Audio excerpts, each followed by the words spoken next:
Our beloved Boss Mike Cervera.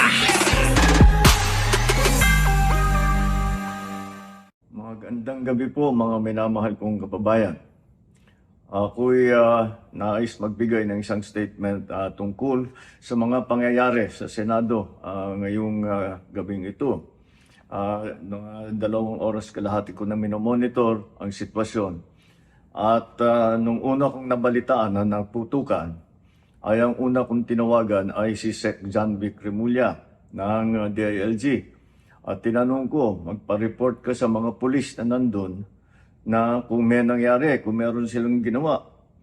At tapos ang sunod na tawag ko naman ay sa NBI. At tinanong ko sa mga NBI at kay Director Matibag, kayo ba ay pumasok sa Senado? Sabi niya, wala kang instruction. Ang sabi sa akin, wala kang instruction, sir. Kaya ba't namin gagawin yun? Kaya masasabi ko sa ating mga kababayan, yung nakikita po ninyo na naka-uniforme sa loob, sa mga sa news, ang mga naka-uniforme doon, 2 klase. Yung PNP, police, na naka-duty sa Senado. Nandoon sila para bantayan ng Senado, para mag-crowd control, para mag-secure ang Senado. Yung isa pang may hawak na naka-uniforme ay yung Marines, may Marine Detachment na nandun talaga sa Senado, tiga dun sila. Ang trabaho din nila is secure ang Senado at magbigay ng yung nakikita ninyong honor guard. Yan lang ang sundalo o pulis na nasa loob, tiga doon ang nandun. Yung isa pang nakita ninyong grupo na kasibilyan at may hawak ng mga mahaba, mga usayon, yun naman sa Sergeant at Arms ng Senado. So lahat ng nakikita ninyong naka-uniforme o naka-armado ay nandun, ay tiga doon. Nandun sila talaga, doon sila nagjo-duty. At isa pa ay nais kong maibida sa inyong lahat, wala pong instruction kahit na kanino na hulihin si Senator Bato.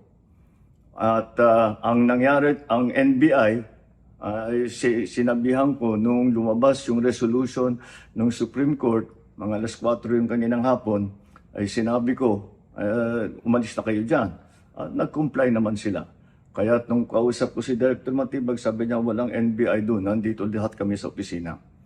At ayun po, ay dahil kong mapaalam na sa lahat ng ating mga kababayan, itong pangyayari na ito, ay tayo maging kalma lang po. Nakausap ko na si Senate President Alan Cayetano at nag-agree kami. We agree that the thing to do now is to tell our people all to calm down. And we will get to the bottom of this. Alamin natin kung sino ang gumawa nitong gulo na ito.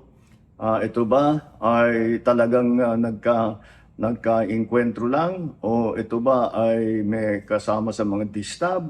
O nagsusimula ng gulo? Kailangan po natin malaman yan. Kaya mag-iimbestiga sabay ang Senado at saka ang PNP tungkol dito. Masasabi ko lang at para hindi po mag-alala ang taong bayan, hindi po gobyerno ang gumawa nito. Walang pumasok na tigalabas na sundalo, na militar, na NBI sa Senado. Hindi po natin alam kung sino yon na sumubok na pumasok at saka dahil doon ay nagkaputukan. Aalamin po natin. At kinukuha po natin, kinukulikta natin ngayon lahat ng ebidensya na nandiyan. Maraming salamat po. Kalma lang po. Asahan ninyo yung gobyerno po ninyo. Hindi gagawin ito. Our beloved Boss Mike Cervera.